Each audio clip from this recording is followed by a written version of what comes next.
नमस्कार, मैं तरुण प्रताप सिंह और आप देख रहे हैं हिंदुस्तान। इस समय हम मौजूद हैं बलिया में। जी हाँ, बागी बलिया में। बलिया कई चीजों के नामों से जाना जाता है। एक तो भृगु महाराज की धरती है, चंद्रशेखर यानी पहले प्रधानमंत्री यहीं जो प्रधानमंत्री थे वो यहीं से थे। इसके अलावा ये मेला भी बहुत खास है यहाँ के लोगों के लिए। इस मेला कोविड के बाद लग रहा है, दूसरी वेव समाप्त हो गई है। लोगों से समझते हैं इस चुनावी साल में क्या कुछ हम सोच रहे हैं, मेले का अर्थतंत्र क्या है, कैसे चल रहा है, कितना कुछ प्रभावित हुआ है कोविड में। तमाम बातें हैं, आइए इन्हीं से जानते हैं कि बलिया में के ददरी मेले में आए लोग चुनाव, अर्थ, रोजगार और महंगाई तमाम विषयों पर क्या सोचते हैं। क्या नाम है भैया आपका? मेरा नाम प्रशांत कुमार राय है। प्रशांत, आप क्या करते हैं? मैं झूले का व्यापार करता हूँ। ये जो आपके सामने झूला दिख रहा है ये सब हमारा है। हाँ। और हम लोग जो है जगह जगह मेलों में जा करके झूला लगाते हैं। अच्छा, तो अभी एक तो कोविड के बाद ये मेला एक तरह से फिर शुरू हुआ है। कोविड के समय चीजें रही होंगी जी, कितना बदला है जब कोविड के बाद का जो ट्रेंड है, मेले में कितनी भीड़ है और किस तरह का पैसा और इस तरह की चीजें हो रही है? 2 साल बाद, लगभग 1.5-2 साल बाद जो है नुमाइश, प्रदर्शनी और मेला लग रहा है। तो उत्सुकता है पब्लिक के अंदर, घूमने की उत्सुकता है और पब्लिक आ भी रही है घूमने के लिए। और मेला धीरे धीरे बढ़ते जा रहा है। तो अभी फिलहाल क्या स्थिति? पिछले 1.5-2 साल जब आप लोग नहीं थे यहाँ पे, मतलब एक तरह से कोविड के कारण चीजें नहीं हो पा रही थी, तो उस दौरान क्या कर रहे थे आप? उस दौरान जो है हम लोग घर पर थे और जितना सब झूला है सब गोदाम में रख करके और सारे लेबरों को हम लोग जो है जैसे तैसे उनके भी परिवार को चला रहे थे। अभी चुनाव है, आप यहाँ यूपी के ही हैं। हाँ। क्या सोच रहे, क्या दिमाग में है चुनाव को लेकर? अब तो चुनावी साल आ गया है जी। क्या सोच रहे हैं चुनाव पे?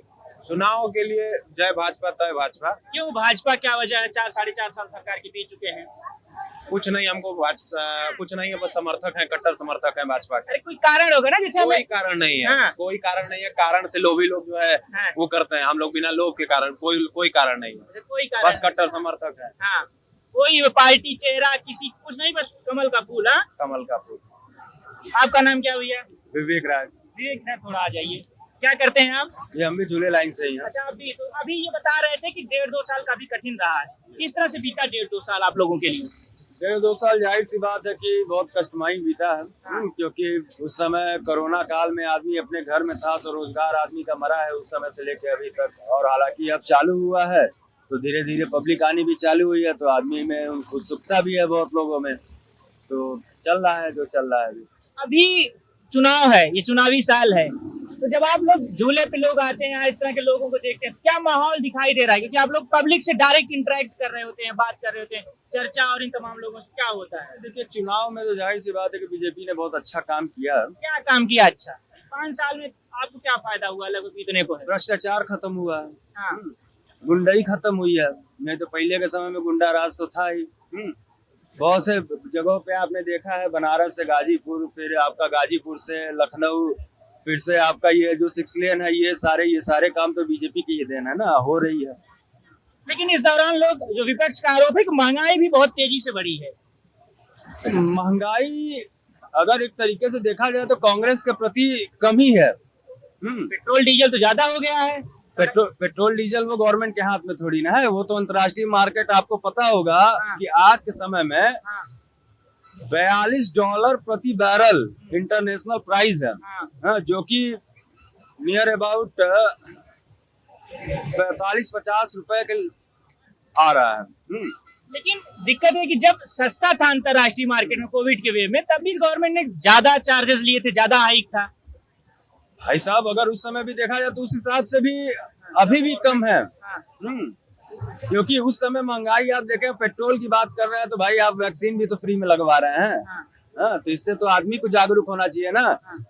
अगर आप वैक्सीन के जगह पे आप देखेंगे वहां पे, तो उसमें एक ऑप्शन है कि नहीं, आप उसको पे करके भी लगवा सकते हैं। आपको वैक्सीन भी मुफ्त में चाहिए, सब राशन भी मुफ्त में चाहिए, तो वो तो गवर्नमेंट कहाँ से देगी? आप कह रहे हैं कि जो पेट्रोल से कमाई कर रही सरकार, वो उस पर खर्च कर रही है। कहीं ना कहीं जाहिर सी बात है खर्च हो रहा है। हाँ, कुछ कह रहे हैं। जब सुविधा मिलेगी तो महंगाई बढ़ेगी। आप क्या करते हैं? जी, मैं अमित दुबे हूँ, इस समय सभासद हूँ सिविल लाइन से। तो अमित जी, ये लोग कह रहे हैं कि पिछले 4-4.5 साल सरकार के बीते, आप तो कुछ एक्टिव पॉलिटिक्स में है, अभी क्या माहौल चलता है आप लोग? माहौल ये पूरी तरह से फेल है।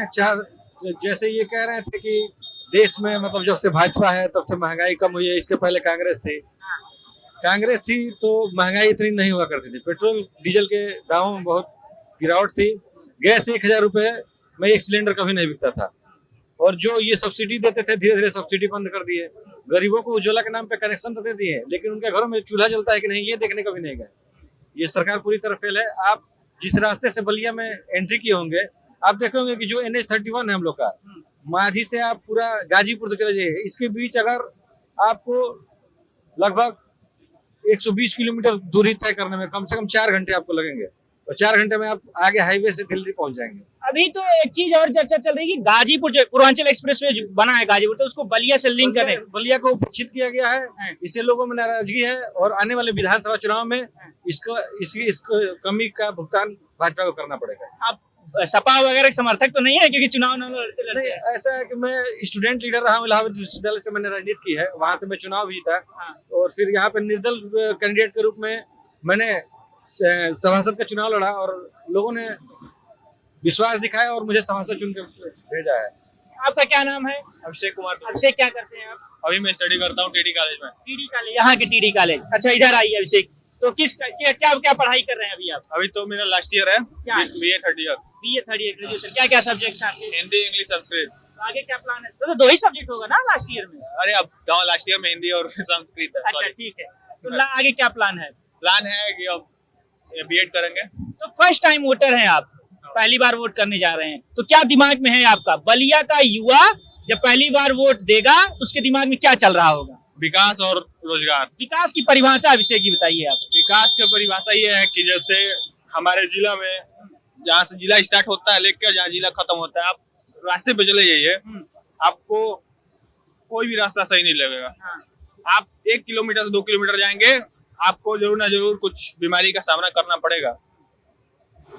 बलिया में 1% भी विकास नहीं हुआ है और हमारे भाजपा के 6 विधायक, 2 मंत्री, 2 सांसद और 1 MLC साहब भी आ चुके हैं। उन्होंने 100% में 95% विकास नहीं किया है। और ये लोग शादी उदी का फंक्शन चल रहा है और ये लोग घूम के शादी अटेंड कर रहे हैं और फेसबुक पे डाल रहे हैं। वो कुछ दिन में सुहाग रात से लेके सब कुछ में डालेंगे और वही सब डालेंगे। उन लोग के मतलब विकास नाम की कोई बलिया में। आप क्या उम्मीद करते हैं जो सरकार आए, जो अगली बार सरकार निर्वाचित हो, तो आप क्या चाहते हैं? आपको आपका एजेंडा क्या हो, क्या बातें रखना चाहते हैं कि वो सरकार उठाए? सरकार विकास हमारे जिले में, हमारे विधानसभा में और रोजगार युवाओं के लिए। एक चीज और, आपने रोजगार का जिक्र किया। योगी आदित्यनाथ कहते हैं और उनके तमाम होर्डिंग्स और फ्लैग्स आप देखते होंगे कि भाई हमने रोजगार बहुत दिया है। अभी TGT PGT का रिजल्ट मैं बता रहा हूँ, उन्होंने जो TGT PGT का रिजल्ट दिया, उन्होंने उनका दावा है कि वो रोजगार दिए हैं, कुछ वैकेंसियां निकाली हैं। किस तरह का रोजगार, मतलब क्या उनके दावे कितने हकीकत में हैं? पकौड़ा तलने का रोजगार दिया है इन्होंने। ये तो पकौड़ा तलने को रोजगार बताते हैं, नाली से गैस निकाल के और पकौड़ा बेचिए, इस तरह की बातें करते हैं। ये जनता को दिग्भ्रमित करते हैं। Hindu, Muslim, Pakistan, surgical strike, air strike और बस ये राम मंदिर, इसी तरह के विवाद। हिंदुओं को कैसे और मुस्लिमों को लड़ा है। हम लोग युवा हैं। आप देखिए, आपको हम बता रहे हैं 2022 का चुनाव आते आते विकास पीछे छूटेगा। हिंदू मुस्लिम तुष्टीकरण भाजपा करेगी। हाँ, हिंदू इस बार जनता बनेगी। हाँ। क्या नाम है आपका? इधर आइए सत्येंद्र, क्या करते हैं आप? इधर आइए थोड़ा। फिलहाल तो हम राजनीति से ही जुड़े हुए हैं। राजनीति से किस पार्टी से जुड़े हैं? समाजवादी पार्टी से। समाजवादी पार्टी से जुड़े हैं। तो समाजवादी पार्टी तो भाई गठबंधन बहुत कर रही है, क्या कारण है? क्या 403 सीट आप लड़ नहीं पा रहे हैं इसलिए गठबंधन कर रहे हैं? क्योंकि पिछला तीसरा चुनाव लगातार आप गठबंधन कर रहे हैं। कुछ नहीं, ऐसा नहीं है कि हम लड़ नहीं पा रहे हैं। हमारे पास एक सीटों पर लगभग 50 आवेदन आए हैं। समाजवादी पार्टी ने आवेदन कैसे पता चलता है सत्येंद्र की 50 आवेदन आए हैं? 55?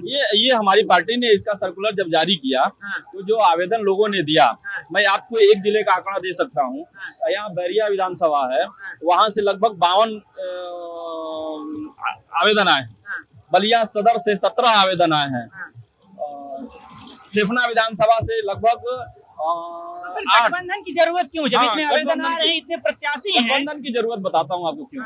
भारतीय जनता पार्टी की जब सरकार बनी तो तो इन लोगों ने जाति और धर्म के आधार पर इतनी संकीर्णता फैलाई है कि अब ना विकास की बात कर रहे हैं लोग, केवल और केवल जातिवाद में पूरा प्रदेश को बांट चुके हैं ये लोग। अब हो क्या रहा है कि सारे जातियों के एक नेता हो गए। अब सभी लोग मिलके एक अपना योजना बना रहे हैं कि हम लड़ेंगे। अखिलेश यादव अंबेडकर नगर में एक जनसभा कर रहे थे। आपको याद होगा 2 बसपा के पुराने नेता सम्मिलित हुए, रामअचल राजभर, संभवतः लालजी वर्मा, 2 नेता थे। उन्होंने कहा इस बार पिछड़ों की सरकार होगी। पिछड़ों का मतलब क्या समझा जाए? जाति विशेष की सरकार? पिछड़ा मतलब ये होता है जो सामाजिक रूप से पिछड़े हुए हैं, जो आर्थिक रूप से पिछड़े हुए हैं, जो शैक्षणिक रूप से पिछड़े हुए हैं।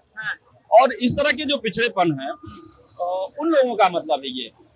तो आप समाजवादी पार्टी के कार्यकर्ता हैं, जब आप भाजपा के कार्यकर्ताओं से मिलते हैं तो उन्हें क्या बताते हैं, क्या कहते हैं उनसे? देखिए मैं बताता हूँ आपको अपने जिले का कन्विंस करते हैं। अभी एक समर्थक मिले थे, उनका कहना था मैं कट्टर समर्थक हूँ। बता रहा हूँ, तो आप लोग कैसे समझाते हैं? हो सकता है, बताता हूँ आपको। बलिया जिला का ही उदाहरण मैं दे रहा हूँ।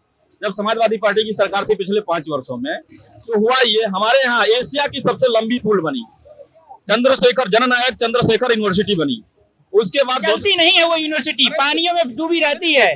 ये मैं मीडिया रिपोर्ट खंगाल का हमारी सरकार ने तो अपने वादा पे खरा उतर के दिखाया। हम लोगों ने यूनिवर्सिटी दिया, हम लोगों ने स्पोर्ट्स कॉलेज की भी घोषणा की, लेकिन आने वाले सरकार ने तो बलिया को कुछ नहीं दिया, सिर्फ छलावा दिया, और वो भी यूनिवर्सिटी दूसरे जनपद में हस्तांतरित करने की सोच रहे थे। देखिए यहाँ हुआ ये, जो परिवहन मंत्री हैं नितिन गडकरी जी, जब 2017 का इलेक्शन था तो उस समय आए और बहुत सारी सड़कों का लोकार्पण करके चले गए, और फ्लाईओवर का भी। लेकिन अब तक 5 वर्ष का समय बीत गया, अब तक एक ईंट भी ये लोग जिले में कहीं नहीं रखे हैं। अब बताइए, केवल हिंदू मुस्लिम से, केवल जाति और धर्म से काम चलेगा क्या उत्तर प्रदेश का? और अखिलेश यादव ने तो एक नजीर पेश किया, 17 महीने में विश्वस्तरीय सड़क बनाकर इतने कम समय में, जिसपे लाखों विमान उतारे गए समाजवादी पार्टी की सरकार जब थी। और ये आए जब से केवल नाम बदलने का काम कर रहे हैं, चाहे सड़कों का नाम हो, चाहे इकाना स्टेडियम का नाम हो। नाम बदलने से हम युवाओं को क्या मिलेगा? अच्छा ये बताइए, आपकी सरकार आएगी तो आपकी उस सरकार के ऊपर 5 साल पर आरोप था कि भाई इनकी सरकार आई और इन्होंने जो नियुक्तियां थी भाजपा और तमाम विपक्षी पार्टियों की, इन्होंने नियुक्तियां बड़े धड़ल्ले से जाति विशेष की हैं। ठीक है, ये आरोप है। इस बार आप सरकार आएगी तो मान लीजिए आप तो कैसे करेंगे? पहली बात तो मैं आरोप को खंडित करता हूँ। अगर पूरे प्रदेश नहीं, पूरे देश में कोई एक व्यक्ति बाई प्रूफ अगर ये प्रूफ कर देगा कि केवल एक जाति की वैकेंसी हुई है, तो मैं राजनीति करना छोड़ दूंगा और उस दिन से उस व्यक्ति का कहना मान लूंगा। पुख्ते सबूत चाहिए। जिस 86 एसडीएम के सृजित पदों में 56 यादव की बात की जा रही थी, उस समय 86 एसडीएम के पद सृजित ही नहीं हुए थे, जिसका ये लोग घूम ढोडोरा पी रहे। मैंने पहले ही कहा आपको कि ये लोग समाज को बांटने का काम करते हैं, जातियों में, कभी धर्म में। इनके पास कोई एजेंडा है नहीं। अब एक ठोको नीति चल रही है। आपके पास ब्रजेश सिंह माफिया है। उनके आखिरी चीज हम समझ लेते हैं, क्योंकि लंबी बातचीत हो गई है, काफी मुद्दे पे आप बोले। आपकी सरकार आएगी तो आपके 5 एजेंडा क्या रहेंगे? देखिए, पहला 5 एजेंडा से बताइए। छोड़िए, पहला रोजगार की बात करेंगे तो कैसे देंगे? हाँ, पहला एजेंडा तो हमारा शिक्षा है। शिक्षा जो कि बहुत अभी ऐसा क्षेत्र है। क्या करेंगे शिक्षा में, ये बताइए। नकल बहुत होता था समाजवादी पार्टी सरकार में। ये सरकार तो नहीं, ये सरकार तो बिना नकल के पास कर दी भाई। ऐसे सर्टिफिकेट थमा दिया इसने बिना नकल। नकल की बात। शिक्षा में क्या करेंगे आप? शिक्षा में हम नए और स्पोर्ट कॉलेज, यूनिवर्सिटीज खोलेंगे यहाँ उत्तर प्रदेश में, हमारे जैसा कि मुख्यमंत्री अखिलेश ने पिछली बार भी किया था। जननायक चंद्रशेखर। दूसरा हमारा सड़कों का मामला है, जो अभी बलिया उपेक्षित है पूर्वांचल एक्सप्रेसवे से। हम लोग प्रयास करेंगे, हम लोग करेंगे, कोशिश नहीं बल्कि हमें पूरा उम्मीद है कि समाजवादी पार्टी की सरकार बनेगी तो पूर्वांचल एक्सप्रेसवे के माध्यम से बलिया को जोड़ा जाएगा। तीसरा मुद्दा ये है कि लोगों में सबसे बड़ा बेरोजगारी का माहौल है। हम रोजगार सृजित करेंगे। कैसे? कुछ तो बहुत सारी वैकेंसियां भी रिक्त पड़ी हैं उत्तर प्रदेश सरकार में, जैसे टीचर्स की वैकेंसी रिक्त है, अभी उत्तर प्रदेश पुलिस की वैकेंसी रिक्त है, बहुत सारी रिक्तियां हैं। हर विभाग में हमारे यहाँ लगभग 20 लाख रिक्तियां पड़ी। आप ये भर क्यों नहीं पाए जब आपकी सरकार? नहीं, हमने भरा। हमने पुलिस की भी वैकेंसी निकाली, बहुत सारी वैकेंसियां निकली थी, और लगभग नहीं भर पाए। 5 सरकार तो सरकार नहीं। देखिए, हर चीज की एक प्रक्रिया होती है। जैसे अगर हमारे पास जो ट्रेनिंग सेंटर है, जितने ट्रेनिंग सेंटर अवेलेबल थे जितने लोगों के लिए, हमने उतनी रिक्तियां निकाली और उतना भर्ती भी किया। चौथा हमारा मुद्दा है स्पोर्ट्स का। हमारे यहाँ भी मैदान की कमी है, स्पोर्ट्स मैदान की, तो उसमें भी हमारा मुख्य एजेंडा रहेगा अच्छा। 5वां गरीब कल्याणकारी योजना है, जो पेंशन हमारी समाजवादी पेंशन चलती थी, गरीब महिलाओं के खाते में 500 रुपए जाता था, वो 2000 रुपया होगा, जिससे इसमें तमाम तरह के लोग हैं, विकलांग लोग हैं, विधवा लोग हैं, और भी आर्थिक से बहुत कमजोर लोग हैं। उनके लिए हम ये हमारा जो मुख्य है एजेंडा की 2000 रुपए उनको प्रति माह पेंशन के रूप में दिया जाएगा। ठीक है, तो ये ददरी मेला के लोग हैं जो यहाँ घूमने आए हैं असल में, और लोग मनोरंजन की दृष्टि से ही आते हैं, लेकिन इनसे राजनीति की भी बातें समझने की कोशिश किया। ददरी मेला का इतिहास बहुत पुराना है, लगभग 150 साल पहले यहाँ पशु मेला लगता है। कार्तिक पूर्णिमा से संभवतः ये मेला शुरू होता है, 13 दिसंबर के आसपास ये खत्म होगा। इसका अपना एक प्रभाव इस क्षेत्र पर। बलिया आखिरी छोर है, यानी उत्तर प्रदेश, इसके बाद बिहार शुरू हो जाता है। यहाँ के लोग क्या सोच रहे हैं आपने सुना। आने वाले जिलों में हम जाएंगे और वहां से लोगों का मिजाज क्या है, उत्तर प्रदेश के चुनाव में क्या मुद्दे हैं, किस पर इस बार यूपी वोट करेगा, ये सब जानने के लिए बने रहिए हिंदुस्तान के साथ, देखते रहिए हमारे साथ हमारी चुनावी यात्रा। नमस्कार।